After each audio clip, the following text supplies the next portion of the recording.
अस्सलाम वालेकुम, आप देख रहे हैं कैपिटल डिजिटल और मैं हूं रुखशान मीर।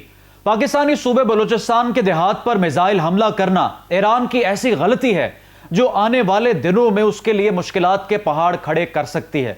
लेकिन ईरान में मौजूद कुछ थिंक टैंक्स और ईरान के कुछ वुज़रा इस हमले पर वजाहतें पेश कर रहे हैं।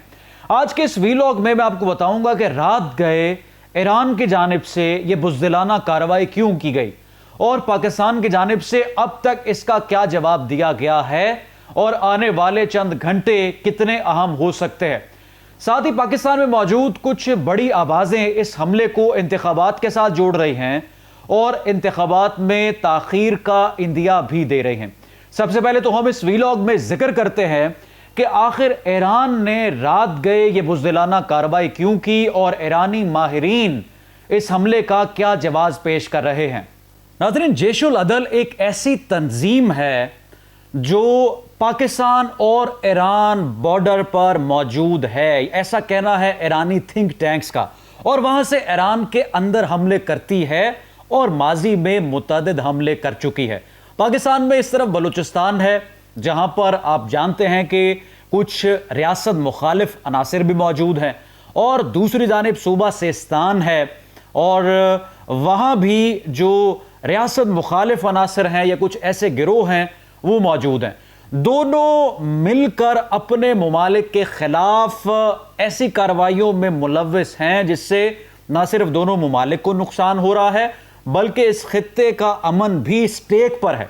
और ईरानी थिंक टैंक के मुताबिक ईरान ने मुतअद्दिद बार मुतवज्जो किया है और मुतअद्दिद बार ये दरख्वास्त की है कि यहाँ पर रियासत मुखालिफ अनासिर मौजूद हैं, लिहाजा यहाँ पर कार्रवाई की जाए।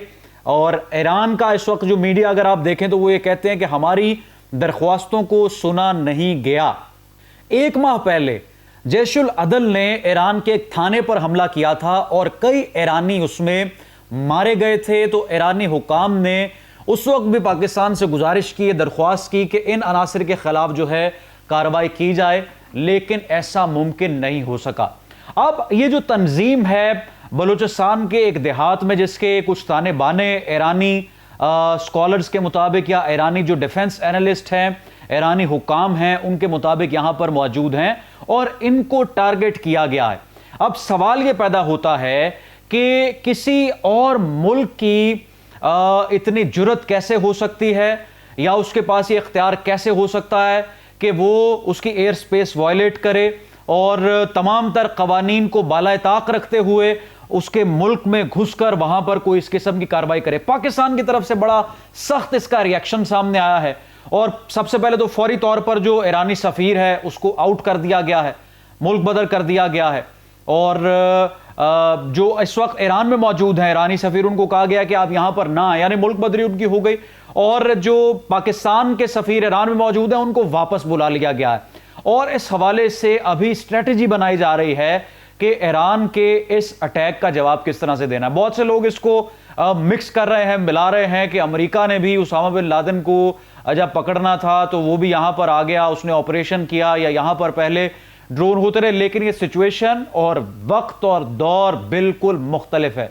इस वक्त अफवाज पाकिस्तान में शदीद गुस्सा है और इसको शदीद जिसे कहते हैं स्ट्रिक्ट तरीके से इसका जवाब भी दिया जाएगा और भरपूर तरीके से ईरान को बताया जाएगा कि उन्होंने इतनी बड़ी गलती क्यों और कैसे की है। दूसरी जानिब पाकिस्तान में कुछ आवाजें उठ रही हैं कि कुछ कार्रवाइयां खैबर पख्तूनख्वा में भी हुई, फाटा के इलाके, और इस वक्त इस अटैक के बाद अमन की जो सूरत हाल है, अमन व अमान का मसला जो है उस पर बहुत से सवालात उठ रहे हैं। तो ऐसी सूरत हाल में चंद हफ्ते बाद इंतखाबात कैसे हो सकते हैं, इंतखाबात को मुअख्खर करना बहुत ज़रूरी है। मैं ये समझता हूं कि इंतखाबात को मुअख्खर करना इस चीज़ का हल नहीं है। ईरान को आप डील करें, लेकिन इंतखाबात का जो इनेकाद है वो अपने वक्त पर होना चाहिए और 8 फरवरी से इंतखाबात डिले नहीं होने चाहिए, जमहूरी अमल होना चाहिए। लेकिन ये जो कार्रवाई हुई है इसका भरपूर जवाब अफवाज पाकिस्तान देने के लिए तैयार है और इस हवाले से हिकमत अमली भी तैयार की जा रही। कमेंट सेक्शन में अपनी कीमती राय जरूर आगाह करें। रुखशान मीर को कैपिटल डिजिटल से दें इजाज़त, दोबारा हाजिर होंगे। अल्लाह हाफ़िज़।